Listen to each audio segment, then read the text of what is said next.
What's going on, everyone? Welcome back to my channel. This is going to be the Woman of Substance series part 2.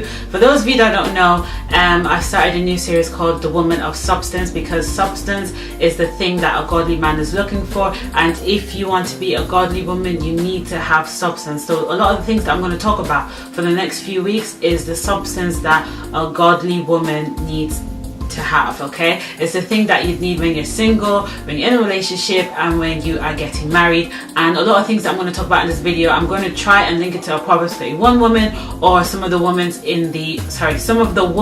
that are in the Old Testament. Okay, now if you know me, you know I always have notes. If you see me looking down, I'm looking at my laptop, okay, because that's where I got most of my notes. So let's get straight into it. So what I'm going to talk about in this video is patience, okay? A woman of substance is a woman who's got a lot of patience. You need patience, okay? In general, everyone needs to be patient, but I think women need to be more patient than men, because as we get older, kids come into the picture, husband comes into the picture, money, all that kind of stuff. And especially when you are someone who believes in God, you have a relationship with God, God does not do things quickly. God takes his time. So you really need to have patience. So let me give you guys a definition of patience. Patience is the capacity to accept or tolerate delay, problems, or suffering without becoming anxious. I'm going to repeat it again.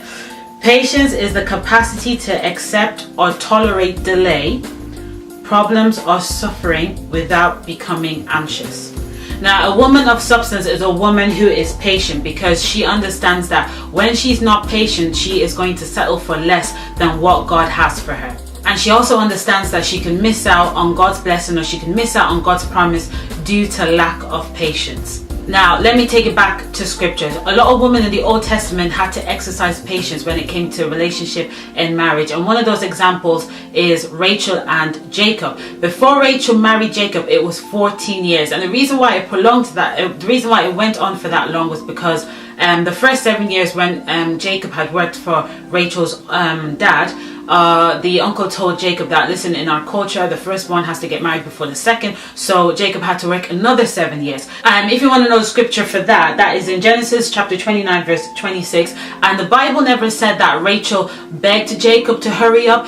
Rachel didn't tell Jacob that, listen, try plead with my dad, let's hurry up and get married, this and that. Rachel did not do any of that. Rachel was a lady. She did not beg Jacob about anything got to do with marriage, got to do with a relationship. She didn't rush him to have sex with her. She waited patiently for 14 years, okay?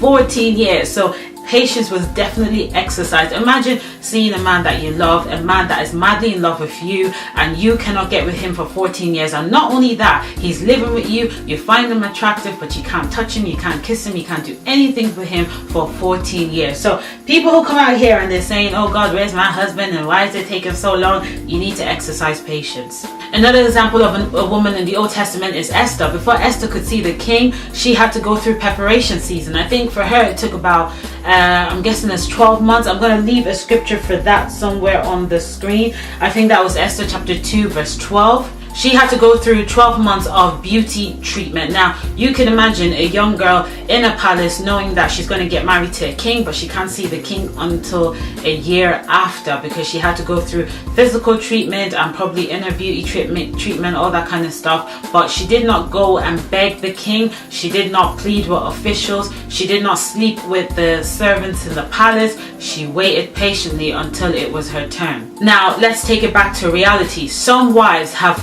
allow their husbands to miss out on God's blessings due to lack of patience. When you are a godly woman, or even any woman in general, there will come a time in your life you will say to yourself, I refuse to settle for less in every area of my life. In relationship, in the things that I want to buy, in the places that I want to work, I refuse to settle for less. When you come to that conclusion, believe that every single day you have to exercise patience. I'm going to give you guys an example of myself. There was a time where I was working in retail a lot, even after my degree. I didn't really see a lot of jobs in what I studied in uni. So I was working in retail. There came a time in my life, I said to myself, I am done with retail and I need to start looking for a job. And this time, I am not looking for a job in retail. I'm going to get an office job that is related to my degree. And I tell you something, even though I made up my mind that I was no more, like I was not interested in working in retail anymore, I had to exercise patience, because every time I go on the internet looking for jobs, it's retails that are available, chef jobs, kitchen job, waitress, jobs that I didn't like, and I had to wait patiently and pray to God about it. I had to wait for a long period of time, but I made up my mind that I am not going to settle for less. So I had to tell God, I was like, God, you have to make a way for me. And eventually I got the job that I like. Imagine if I was settling for less. I'll be in a job that I don't like. After a few months, I'm complaining, I'm not satisfied, and my eyes are moving everywhere because I'm looking for something better. Why? Because I refuse to exercise patience. And that's what happens when we settle. We settle for things that we don't like because we need to satisfy our desires right now. But when you get it right now and it's not something that you want, or it's not something that you need, after a while you're not satisfied. You want something else. You need to learn to be patient in every single area of your life. When it comes to buying the car that you like, me, I'm the kind of person, if I see something, I like it, I buy it. That's my rule. I see it, I like it, I buy it. Now, if I cannot afford to buy it at that particular time, I will save up money and wait and then buy it. Okay, if it's going to take me 2 years to save it, I'm going to save it up and buy it. Why? Because I like it and I refuse to settle for less. And for me, when I see something that I like, it's in my head all day. Even if I go around looking for options, I can't get that thing out of my head because my eyes have seen it and that is what I want, and I refuse to settle. And that's how it should be. Even when it comes to relationship, I've seen girls, they are so beautiful, and they get with guys that are not they get with guys that they're not attracted to, because they feel like all the good looking guys that they've dealt with in the past have treated them like shit. So they're like, okay, you know what, I'm gonna get me some ugly guy because I feel like he's gonna appreciate me more. And then they get into that relationship, the ugly guy is treating them like a queen. Sorry to say this, I don't believe anybody's ugly, right? It's wrong to say anybody's ugly because we're all created in God's image. But what I mean is that they get with a guy that they don't really find that they get with a guy that they're not really attracted to, and then the guy treats them like a queen.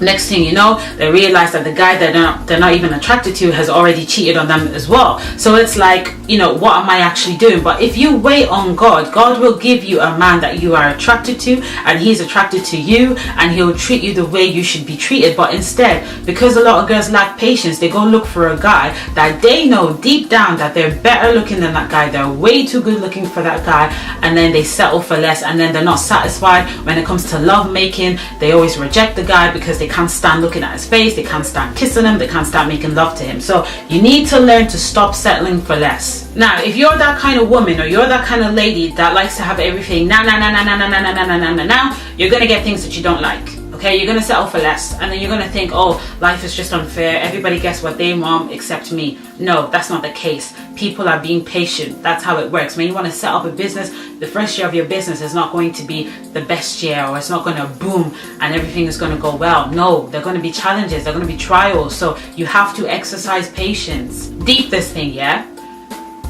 there was a time where maybe some of us have grown up in Christian home, in a Christian home or in a Christian background, but we didn't take our relationship serious with God, right? And then maybe when we got to our adult stage or our teenage stage, we decided that we were gonna take our relationship serious with God. The fact that God was patient with you and God did not force his will on you for you to come back and get it right with him, God had to wait patiently for you to come back and take your relationship with him seriously. So why is it that we can't even be patient with other people, or we can't be patient with the things that we want in life? And that's why that song, Travis Green, You Waited, it resonates so much with me, because I felt like I was born in a Christian home, but I didn't take my relationship seriously till I was 21. So basically, for like most of my whole life, God's probably just sitting down there thinking, okay, go ahead, do what you want to do, Dami. When you're ready to come back to me and you're allowing me to do things that I want to do in your life, then I'll come and visit you. But until then, go do what you want to do. When you're ready to come back, you'll come back. And eventually, I did not come back to God until I was 21. So if God can wait for that long, then I feel like we need to practice patience, and that's part of the fruit of the Spirit as well. When you are patient about something, when you're patient about the kind of person you want to marry, not settling for less, the type of wedding you want. I've seen girls, Like, I know it's not everyone that's obsessed with a big, huge wedding and a big princess wedding. I get that. But you know, when you know that this person has just settled, like, especially when you know the person and you know that, yes, this person has settled because they couldn't wait patiently and they didn't have enough money, so they just decided to do one kind of small corner wedding or whatever. Like, you have to learn to be patient. So when you're patient about the type of wedding you want, you're patient about the type of house that you want, you're patient about the type of car that you want, that means that you value that thing. And because you're being patient about it, when you get that thing, you're not going to abuse it. Some of you, yeah, ladies, let's talk, yeah. Some of you, the reason why the wait is prolonging, the reason why it's taken so long for you to find, not for you to find, but for God to send you your man, is because God knows that if this man comes right now, you might not be loyal to that man. So when you exercise patience, when God stretches you out to be patient over the years, when you get that man, you will learn to be loyal. You will learn to be trustworthy. Remember that when God makes a promise to you about anything, right, God doesn't give it to you immediately. As soon as he's told you the things that he has in store for you, he doesn't give it to you immediately, but instead he begins to work in the inside of you, okay? So that when that thing comes, or when you get to the destination where God is taking you to, or when that promise comes, you will be mature enough to handle it. I'm going to give you an example of someone who lacked patience in the Bible and he suffered badly for it, and that is Saul. If you go to the book of 1 Samuel chapter 13 from verse 7 to verse 15, Samuel told Saul, I want you to wait for me for 7 days. Okay, this is what Samuel told Saul. Wait for me 7 days. And Saul went about doing his own thing. And during that time, there was a war going on. It was a very bad war. Things were getting really, really intense. And Saul felt like he needed to do something about it. And this was on the 7th day. Okay, so Saul had been waiting from the first day to the 7th day for Samuel. When it got to the 7th day, things were getting really, really, really, really bad. So Saul decided, okay, I need to do something about this situation. So on the 7th day, okay, Saul didn't wait patiently for Samuel. Instead, he did some burnt offering on the 7th day. And when he finished doing the burnt offering, that was when Samuel showed up on the 7th day. Can you see? Lack of patience. So if you go and read verse 13, Samuel was telling Saul that if you had listened to my instruction, yeah, God would have established your kingdom for Israel. So this is what God had for him if he had waited for 7 days. But on the 7th day, he lacked patience and things were getting intense and he felt like, I need to do something about it. Let me go and do something. And that was just when Samuel showed up. When God says something, yeah, God will fulfill his promise. God is not like human beings who say something today and the next day they change their minds. No, God will stick to that thing, but you need to be patient. A lot of people have missed out on good things, on good men, good marriage, good relationship, blessing, promise, children, because of lack of patience. Some of us, we don't even get God's perfect will. We're not even in God's perfect will because we lack patience. Another person is Sarah. God told Sarah that, look, you're going to have a son. She laughed, right? After a few years, she decided that, okay, listen, I have to work this thing out myself. I'm going to get my housemaid to sleep with my husband and let them, sleep together. So whenever she gets pregnant, I'm going to take the child in like it was mine. Now, bear in mind, Sarah heard from God that, look, I'm going to give you a son. But she still decided to do things her own way due to lack of patience. So obviously, after 9 months, Hagar gave birth to the son. Next thing you know, Sarah was getting jealous. Sarah wasn't liking the way her husband was talking to Hagar. It's going to be a bit weird now, because now that your husband has slept with your servant now, you feel like your husband should stay away from her, but you can't, because obviously that's his child as well. Next thing you know, Sarah told her husband that, look, send her away. I don't want her here. And then after a while, Sarah got pregnant. God's promise still came to pass. But when you try to do things your own way, in the long run, you're not going to be happy about it. And that's what happened to Sarah. When Hagar got pregnant, gave birth to that son, Sarah wasn't happy. She was getting a bit jealous. She didn't like the way things were going. So she asked her husband, look, send her out, send her packing. And eventually, God even told Abraham to send her away, because that is not the promised child.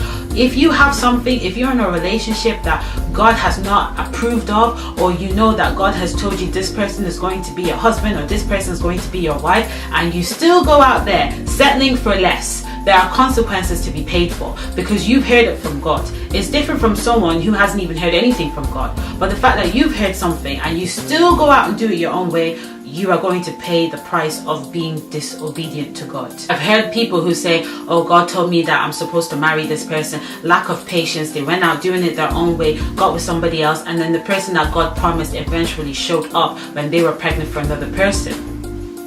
They missed out on a blessing. They missed out on a good partner. So please learn to exercise patience, most especially women. Women are the ones that need a lot more patience, because in the future, some of you who wants to have children, when you have children, you have to exercise, they're going to stretch you out. You need to exercise more patience when it comes to our children. Some of us, when we lack patience, right, and maybe God has told us something about our future, or He's promised us something, and then due to lack of patience, we start thinking, did God really say that? Am I sure it was God that was saying that? And then the devil starts giving you all these thoughts to deceive you that it wasn't God. But one thing I want you to remember is that if God has told you that same thing twice, that means it is going to come to pass. It might not look like it, but it is going to come to pass. And it happened to someone in the Bible, which was Pharaoh. If you go to Genesis 41 verse 32, right, Pharaoh had a dream that there would be famine in the land, and he had that dream twice, right? And in verse 32 it said that it came twice because it has been firmly decided by God, and God will do it soon. So the fact that God has said it, He will do it. And if you've seen it twice, if you've seen it more than once, it's definitely God saying that, look, trust me, I'm going to do it. But when we go out there and we try to do it our own way, it's like we're indirectly telling God that, you know what, I don't trust you. I don't think you're capable of doing this, so I'm going to go do it my own way. It's really funny because when we go to church, we sing songs and we say, oh, God is faithful and God is trustworthy and God is this and God is that. And then when He promised us something, we still go out there and we're still doing it our own way. We're like indirectly telling them that, you know what, God, I don't think I can trust you. I don't think you can stick to your words, so I'm gonna do it my own way. Okay, so that's it for this video. A woman of substance is a woman who's got patience. You need to be patient. I hope you've learned a lot in this video. Don't forget to like, share and subscribe to the channel. Until my next video, guys, stay blessed and stay beautiful. Bye.